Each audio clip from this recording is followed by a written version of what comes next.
रूस ने सख्त लफ्जों में इस्राएल को चेतावनी दी है कि ईरान पर हमला करने की सोचना भी मत। रूस ने स्पष्ट कर दिया है कि ईरान के परमाणु ठिकानों पर हमला करने की सोचना भी मत, क्योंकि उसके बाद ऐसा घटनाक्रम सामने आएगा जिस पर कोई काबू नहीं पा सकता।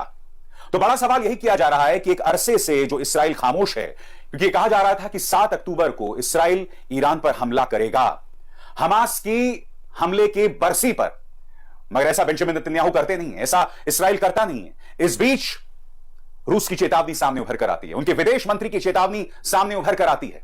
अब तक इस्राएल कोई फैसला नहीं कर पाया है कि ईरान पर किस तरह से हमला किया जाए। रूस किस तरह से चेतावनी दे रहा है दोस्तों, हम उसकी चर्चा करेंगे। मगर लेबनान में, गजा में और इस्राएल में हालात हर गुजरते दिन के साथ बद से बदतर होते जा रहे हैं। हिजबुल्लाह ने एक ताजा हमला किया है जिसमें 4 इस्राएली सैनिक मारे गए हैं। इस खबर पर गौर कीजिए दोस्तों। Drone attack kills 4 Israeli soldiers and इंजर्स more than 60। यानी कि हिजबुल्लाह एक हमला करता है और उस हमले में 4 इस्राएली सैनिक मारे जाते हैं और 60 अन्य घायल होते हैं। बीबीसी इसको लेकर क्या कह रहा है दोस्तों, आपके स्क्रीन पर।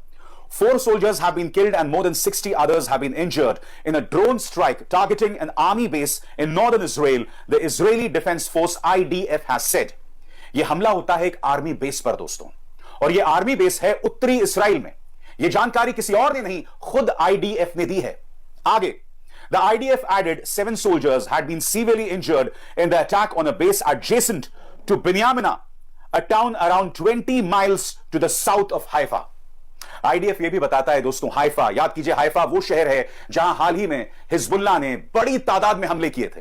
बताया जाता है कि हाइफा से करीब 20 मील दूर, यानी करीब 33 किलोमीटर दूर एक शहर है, एक टाउन है जिसका नाम